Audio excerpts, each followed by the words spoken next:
El universo mágico constituye una manera de posicionarse frente a la realidad y tal vez modificarla.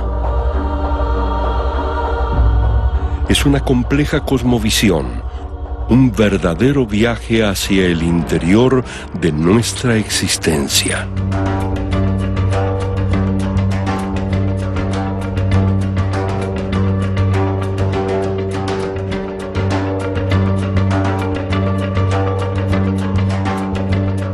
Magia.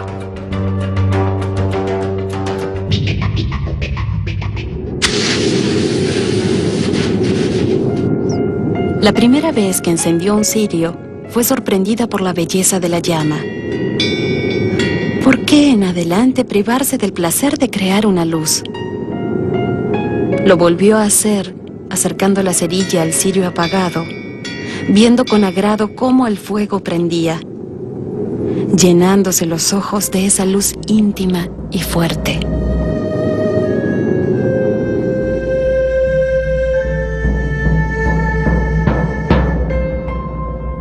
El significado de los colores de las velas.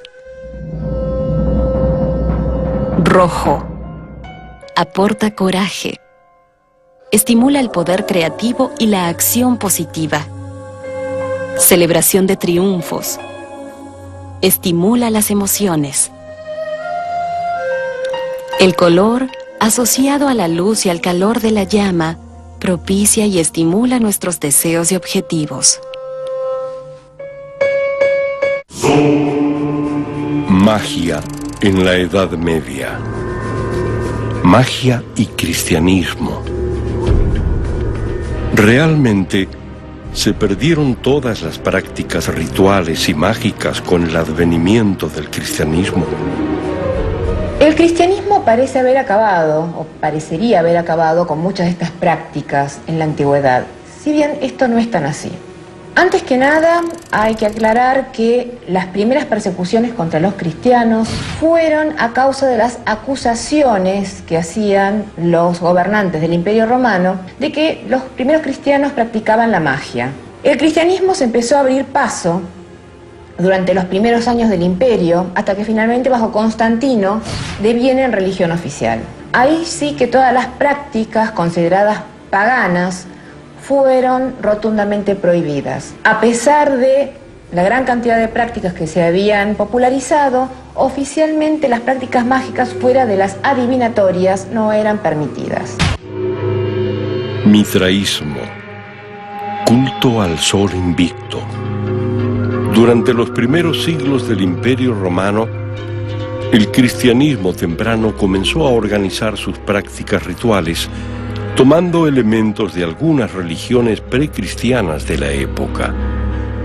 El culto más popular, extendido a lo largo de todo el imperio, era el del dios Mitras, representado por el sol invicto. El mitraísmo o el culto del sol invicto era una religión que tuvo su origen justamente en Persia, con lo cual estaba muy signada por todo lo que fue la magia caldea, y que también era una religión de tipo iniciática. Los misterios más profundos solamente podían ser aprendidos por aquellos iniciados dentro del culto, dentro de la religión. El mitraísmo fue muy popularizado por las legiones, que llegaron incluso a llevar la religión hasta Gran Bretaña. Muchos de estos rituales, como por ejemplo el compartir la comida entre todos los integrantes, fueron conservados también dentro del cristianismo. ¿Por qué el mitraísmo fue tan perseguido? ¿Por qué sus miembros necesitaron mantenerse en secreto? I feel that the main reason that Christians were so hard on Mithrans was the simple fact that they took so much from it. I mean, for instance, if we look at a church, the layout is exactly the same as a Mithrin. Bishops wear mitres, which is just a corruption of the word Mithra. In a church you find things that don't seem to be Christian related, such as the lectern, the eagle on which the Bible is placed. Now this is pure leftover from the Romans, and also it's a Mithran badge. I think a further reason is that because Mithrans were largely formed of the intelligentsia, engineers, soldiers, etc.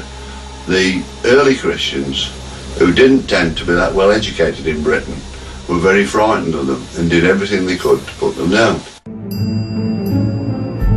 La persecución de los paganos. Carlomagno, ya en los siglos VII y VIII, que en la expansión de su imperio manda pasar a degüello a todos los paganos germanos, a menos que estos se convirtieran.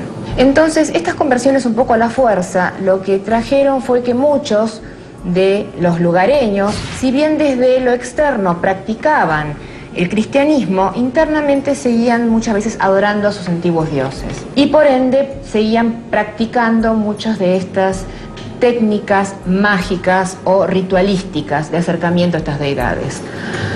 De hecho, hubo gran cantidad, por ejemplo, de conocimientos de lo que era la medicina popular que también se conservaron.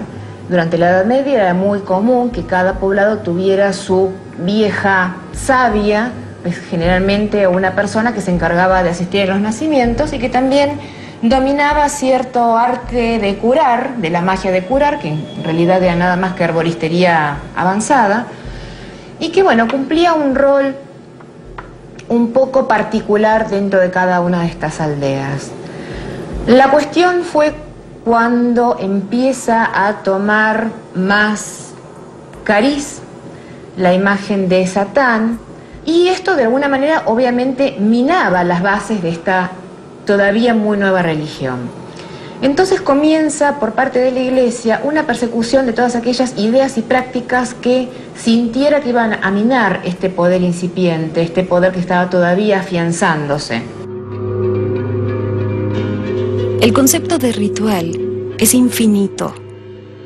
Todos somos capaces de diseñar nuestros rituales personales para que nos ayuden a relacionarnos con nuestras propias creencias y, sobre todo, para aumentar nuestra energía interior.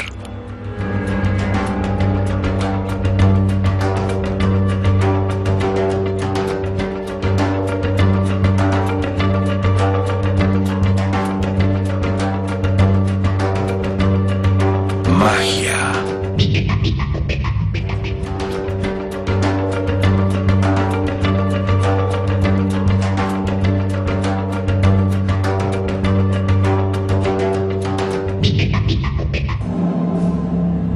La Inquisición, la quema de brujas. Los famosos tribunales de la Inquisición y sus variados métodos de tortura han sido repetidas veces asociados a la persecución de las brujas y practicantes de la magia. Si bien cientos de personas perdieron la vida de formas espantosas bajo sus mandatos, las reales motivaciones para estas persecuciones obedecían a fines completamente distintos. Existe un estereotipo por el cual se piensa en la Inquisición como una institución medieval. En rigor, la Inquisición es una institución típica de la Edad Moderna y no del Medioevo.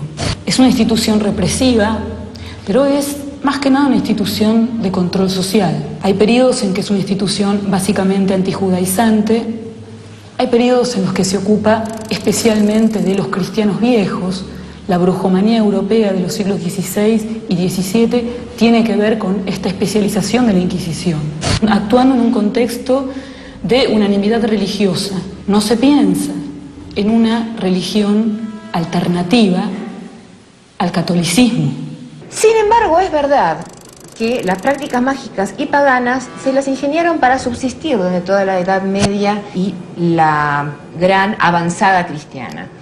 Pero esto fue a raíz de conservar un gran secreto entre todas sus reuniones. Ahí es cuando se empezaron a utilizar los llamados nombres mágicos o nombres de coven, que ahora son tan comunes en ciertos movimientos neopaganos, estos nicknames, como se diría en inglés, o nombres del demonio, porque al demonio también se lo denomina Old Nick en la tradición británica, tenían como objetivo proteger la identidad de estos brujos, de estos sostenedores de estas antiguas religiones en plural. De tal manera que si eran atrapados por la Inquisición o por algún tribunal por el estilo pudieran conservar esta identidad como secreta. Es interesante ver cuando uno lee algunos relatos en la Edad Media, sobre todo, por ejemplo, las bulas papales. Hay una muy interesante, es curioso, dice, hay muchas personas que dicen volar durante la noche, hacer prodigios y reunirse en el bosque. Entonces el Papa en esta bula sigue diciendo, bueno, todo esto corresponde a que estas personas evidentemente ingieren o respiran determinadas sustancias que los hacen soñar, convenciéndolos sobre que realmente realizaron estos prodigios que, como todos sabemos, son imposibles. Esta es un poco la idea que tiene esta primer bula durante el siglo IX y el siglo X, durante la Edad Media. Curiosamente, va a haber otra bula que va a contradecir este primer pensamiento de la Iglesia medieval y va a decir que no tan solo que es cierto que hay sujetos capaces de volar a través, por ejemplo, de ungüentos o a través de conjuros, de pactos hechos previamente con el demonio, sino que aquellas personas que no crean que esto es posible, es que en realidad ya están en componendas con el demonio.